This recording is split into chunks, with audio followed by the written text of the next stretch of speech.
The iron bars were burning hot under the midday sun, and inside that cage, a girl was dying. Jasper Wilde had been tracking his missing cattle for 3 hours through the Arizona desert when he heard a sound that made his blood freeze.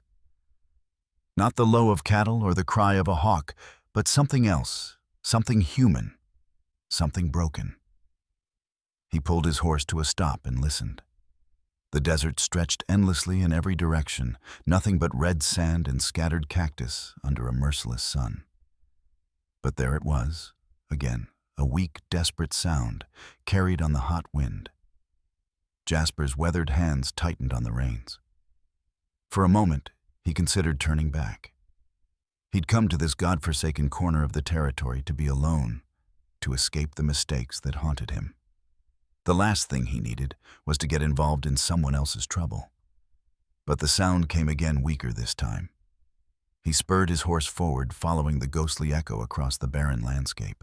As he crested a small rise, what he saw below made him question his sanity. There, in the middle of nowhere, stood a crude iron cage barely large enough for a person to stand in. And inside, slumped against the bars, was a young woman.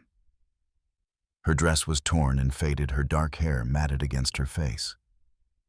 She looked up as his shadow fell across her, and Jasper saw eyes that held more pain than any 19-year-old should know. She tried to speak, but only managed a whispered croak. Her lips were cracked from thirst, her face burned by the relentless sun. Jasper dismounted slowly, his mind racing. Who would do this, and why here, miles from the nearest town or trail? As he approached the cage, he noticed the heavy padlock securing the door. This wasn't some accident or cruel prank. Someone had deliberately left this girl to die in the desert heat. The girl's eyes followed his movements, hope flickering in her gaze for the first time in who knows how long. She reached through the bars with trembling fingers, and Jasper saw the raw wounds where the metal had rubbed her skin. He pulled his water flask from his belt and carefully helped her drink. The relief on her face was immediate, but it only made the situation more real, more urgent. Jasper looked around the desolate landscape, studying the tracks in the sand. Boot prints, horse hooves, recent ones. Whoever had done this couldn't be far away. But as he knelt to examine the lock more closely, a new sound reached his ears. The distant rumble of approaching horses, multiple riders heading straight for them. The riders appeared like demons, emerging from a heat mirage. 3 men on horseback kicking up clouds of red dust as they charged toward the cage. Jasper's hand instinctively moved to the Colt .45 on his hip, but he hesitated. These weren't random drifters stumbling across the scene. They rode with purpose, with the confidence of men returning to claim their property. The girl in the cage saw them too, and the terror that flooded her face told Jasper everything he needed to know. She pressed herself against the far side of the cage, whimpering like a wounded animal.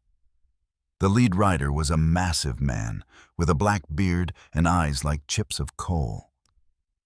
He pulled his horse to a stop 20 feet away, dust swirling around him like a miniature sandstorm.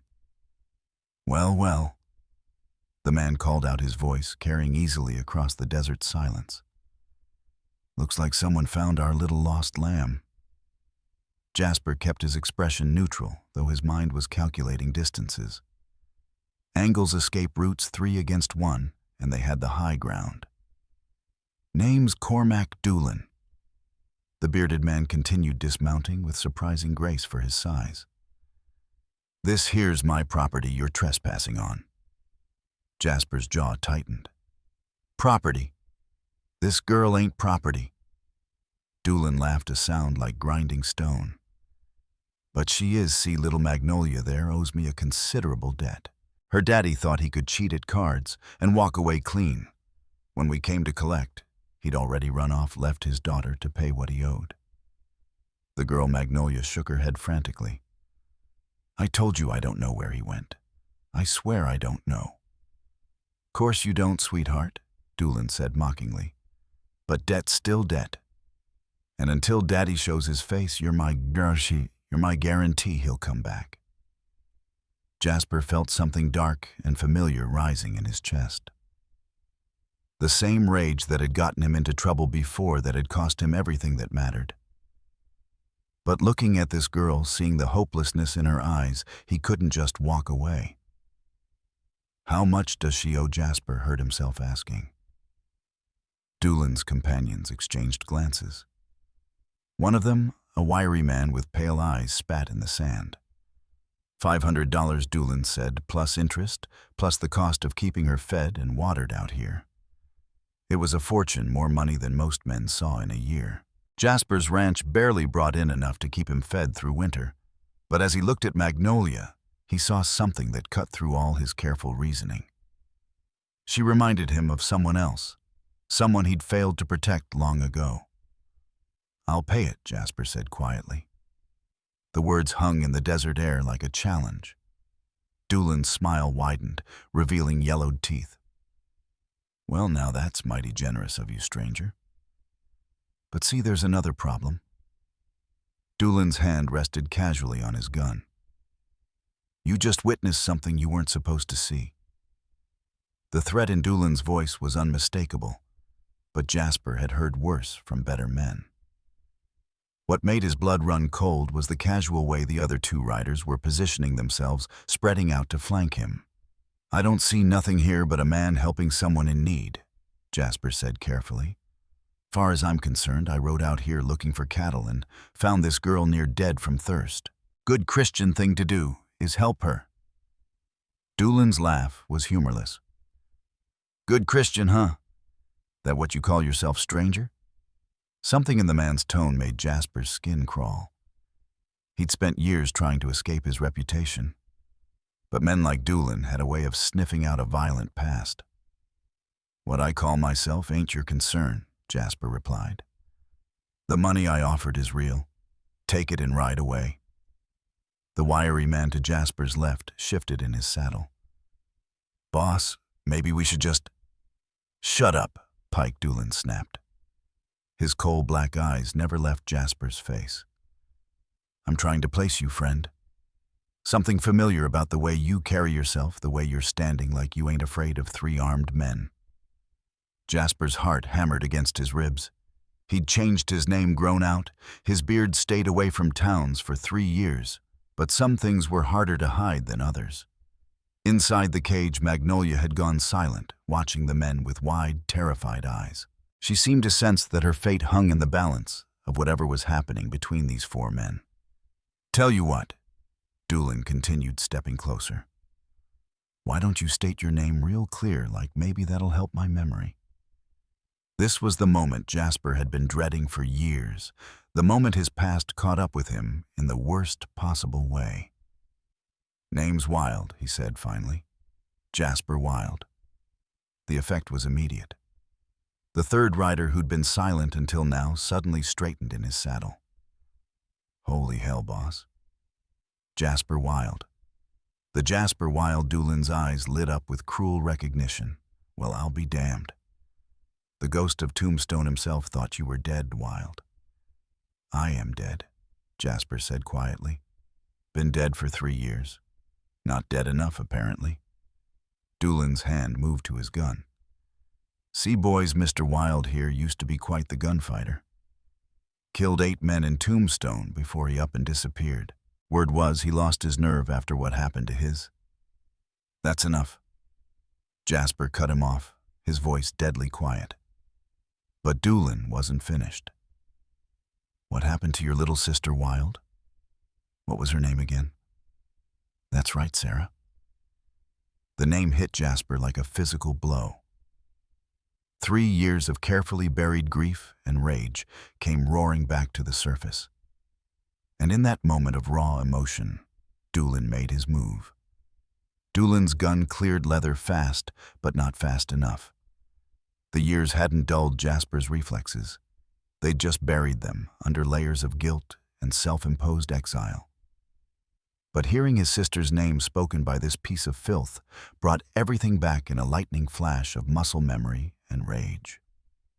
Jasper's Colt appeared in his hand like magic, the barrel already lined up with Doolin's chest before the bigger man's weapon was halfway drawn. Don't, Jasper said, his voice calm as winter morning. But Pike, the wiry rider, was already going for his gun. Jasper pivoted and fired the shot, echoing across the desert like thunder. Pike screamed and clutched his shoulder, his pistol spinning away into the sand. The third man froze with his hand on his weapon, smart enough to recognize a man who could put bullets exactly where he wanted them. Doolin, breathing hard, slowly raised his hands. Easy there. Wild, no need for anyone else to bleed. There was no need for anyone to bleed at all. Jasper replied, his gun still trained on Doolin's chest. But you had to go and mention my sister. Inside the cage, Magnolia watched in stunned silence. She'd gone from certain death to witnessing the fastest gun work she'd ever seen in the span of seconds. Now here's what's going to happen, Jasper continued. You're going to unlock that cage. You're going to take whatever money I've got on me. And then you're going to ride away and forget you ever saw either one of us. Doolin's face had gone pale, but his eyes still held cunning. And if I refuse, then I'll kill you where you stand and take the key off your corpse. There was no bluff in Jasper's voice, no hesitation.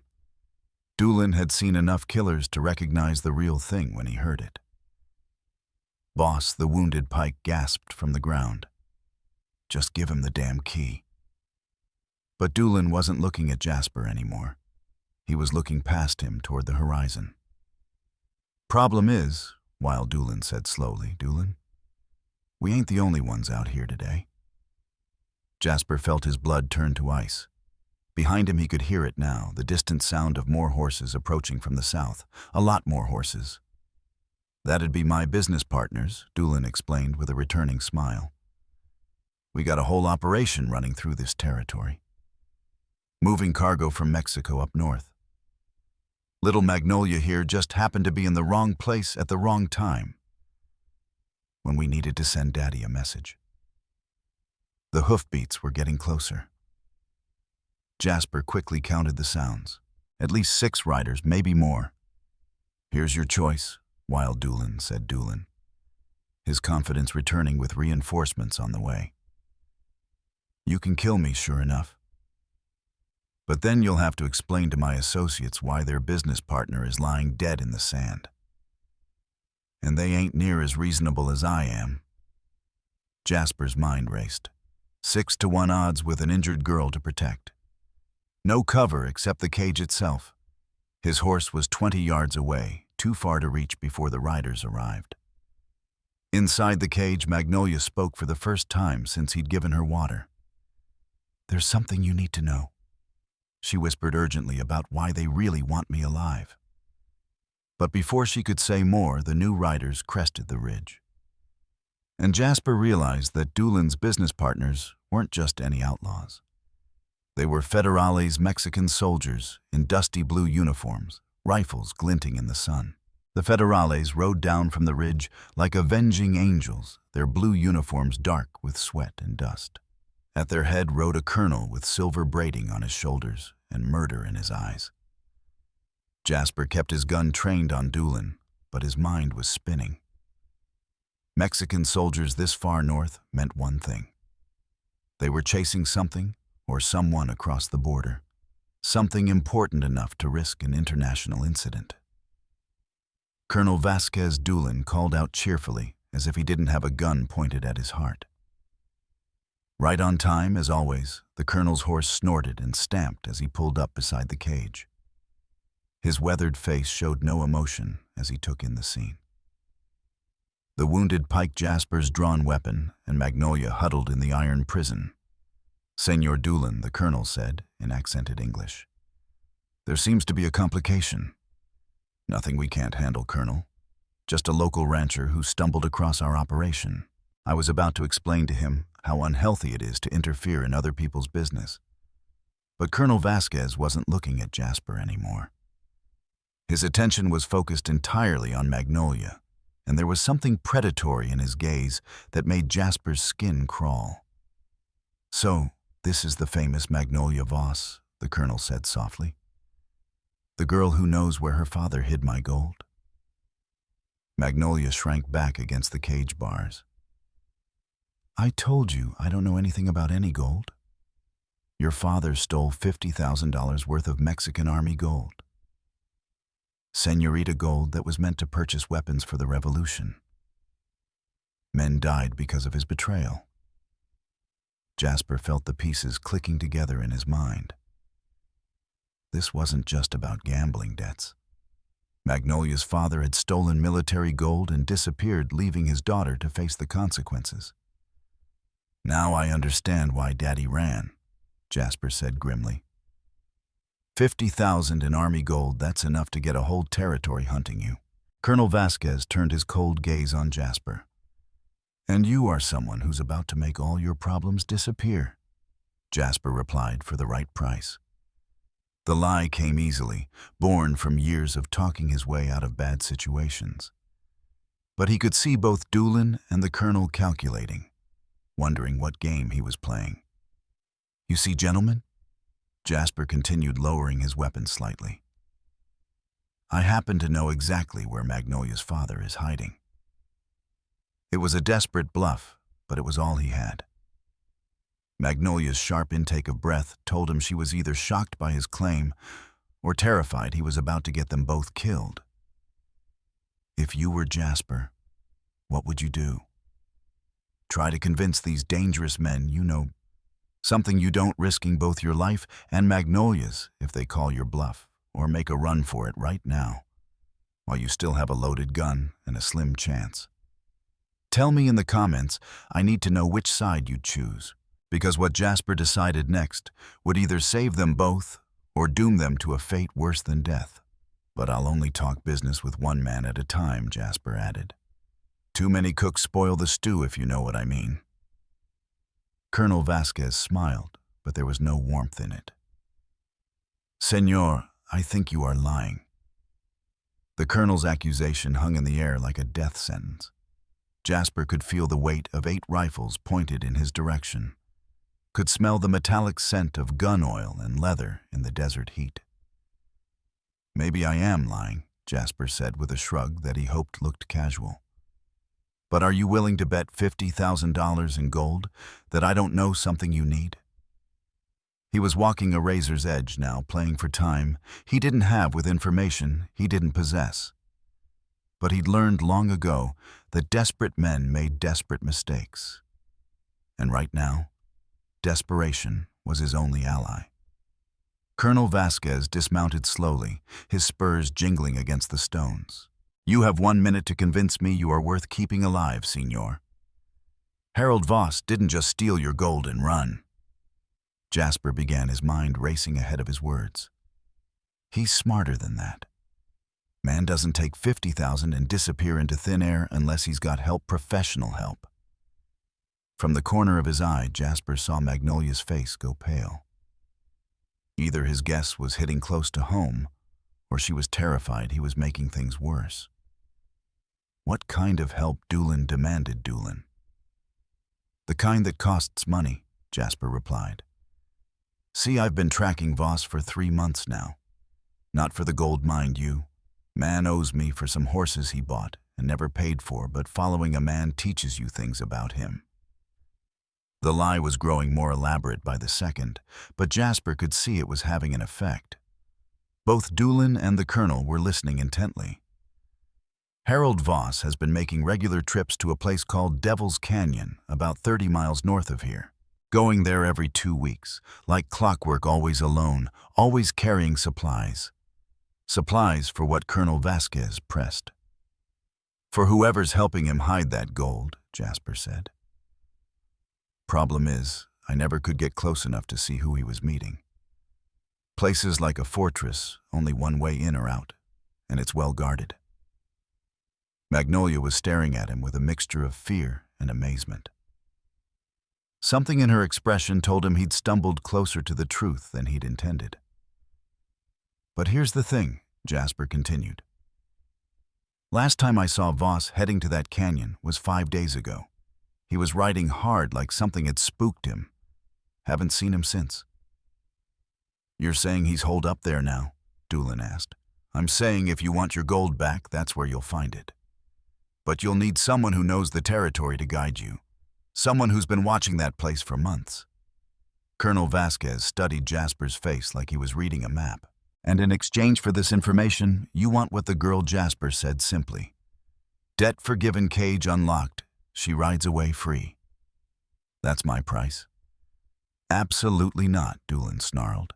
She's our insurance. Without her, Voss has no reason to. Voss ain't coming back for her, Jasper interrupted. Man's been on the run for months. If he cared about his daughter, he'd never have left her behind in the first place. The brutal truth of those words hit Magnolia like a physical blow. She pressed her face against the cage bars, tears finally spilling down her cheeks. But Colonel Vasquez was nodding slowly. The gringo has a point. The girl is worthless if her father has abandoned her. Boss, one of the federales, called out urgently.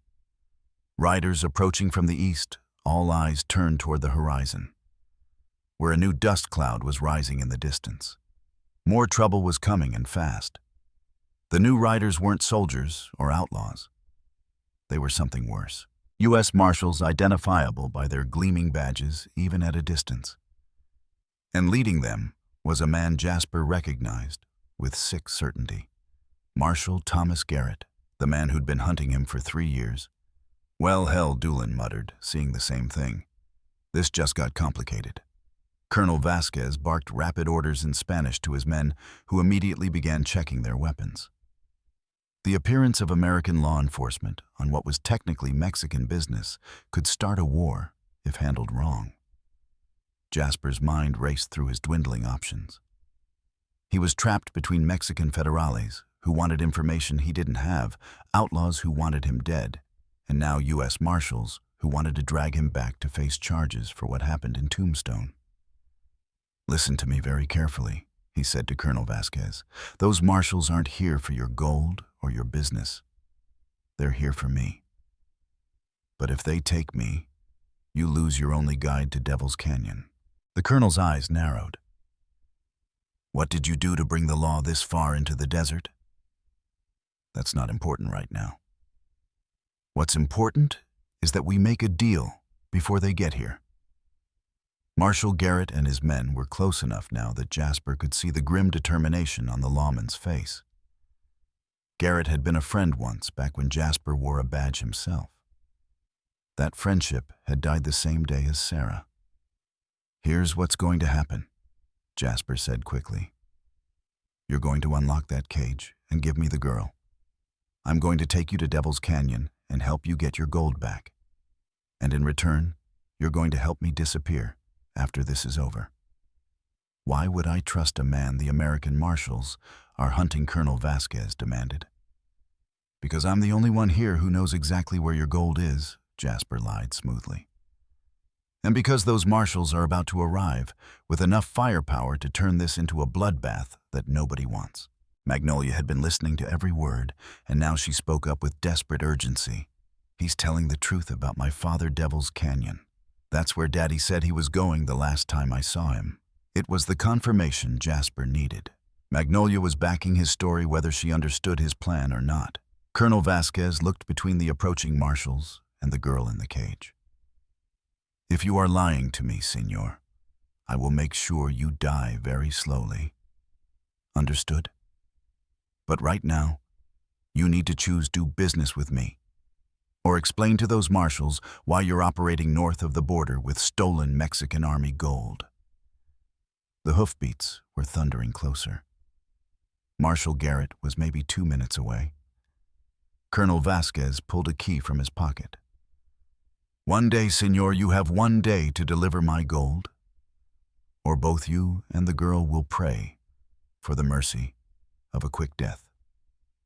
But as he moved toward the cage, Doolin stepped in front of him, his hand on his gun. Nobody's unlocking anything until I get my cut. Time slowed to a crawl as everyone's hands moved toward their weapons. Doolin facing the colonel, the Federales swinging their rifles toward the approaching marshals. Jasper caught between them all with seconds to act. Marshal Garrett's voice boomed across the desert. Nobody move, U.S. Marshals. That's when Jasper made his choice. He dove toward the cage as gunfire erupted around him. Doolin's shot went wide as Colonel Vasquez tackled him to the ground. The federales opened fire on the marshals, who scattered and returned fire from behind whatever cover they could find. In the chaos, Jasper snatched the key from where it had fallen and jammed it into the lock. The cage door swung open, and Magnolia tumbled out into his arms. "Can you ride?" he shouted over the gunfire. "Yes," she gasped. "Then we're leaving now." They sprinted toward his horse as bullets whined overhead. Behind them, the battle between Mexican soldiers and American lawmen was escalating into something that would be talked about in both capitals. Jasper swung into the saddle and pulled Magnolia up behind him. His horse, trained for quick getaways, needed no urging to bolt across the desert at full gallop. They'd ridden hard for 10 minutes when Magnolia finally spoke. "Devil's Canyon," she said breathlessly. "My father really is there, but not for the reason you think." Jasper slowed the horse to a walk, scanning the horizon for pursuit. "What do you mean?" "There is no stolen gold," she said quietly. "My father is dying, Mr. Wilde. He's been hiding in that canyon because it's where my mother is buried. He wanted to die where she died 20 years ago." The truth hit Jasper like a physical blow. Then what was all this about Doolin's been running guns to Mexican revolutionaries? He needed someone to blame when a shipment went missing. My father was convenient a drifter with no friends, no family except me. Jasper felt the familiar weight of being used, manipulated by men more cunning than honorable. And the federales, they're hunting the real thieves. But Doolin convinced them my father was involved. Magnolia's voice broke. I was just bait to draw him out of hiding. In the distance, they could still hear sporadic gunfire. The battle was winding down, but Jasper knew both sides would be looking for them soon. "There's something else," Magnolia continued. "I lied about not knowing you. I've heard the stories about Jasper Wilde, about what happened to your sister in Tombstone." Jasper's hands tightened on the reins. "Don't she was trying to protect someone too, wasn't she? Just like you're protecting me." "Sarah died because I wasn't fast enough," Jasper said harshly, "because I believed in justice instead of just pulling the trigger when I had the chance." "Maybe," Magnolia said softly. "Or maybe she died because sometimes doing the right thing costs everything." They rode in silence toward the setting sun, two damaged souls fleeing toward an uncertain future. Behind them, the desert wind was already beginning to cover their tracks with sand. As the first stars appeared in the darkening sky, Jasper made a decision that surprised even him. "Devil's Canyon," he said, "we're going to find your father." "Why?" "Because some debts can only be paid by the living." For the first time since he'd found her in that cage, Magnolia smiled. "Now, click on the video on the screen to hear a story even better than this one. More intense, more profound. The kind that makes your soul freeze and your heart race. Click on the video now."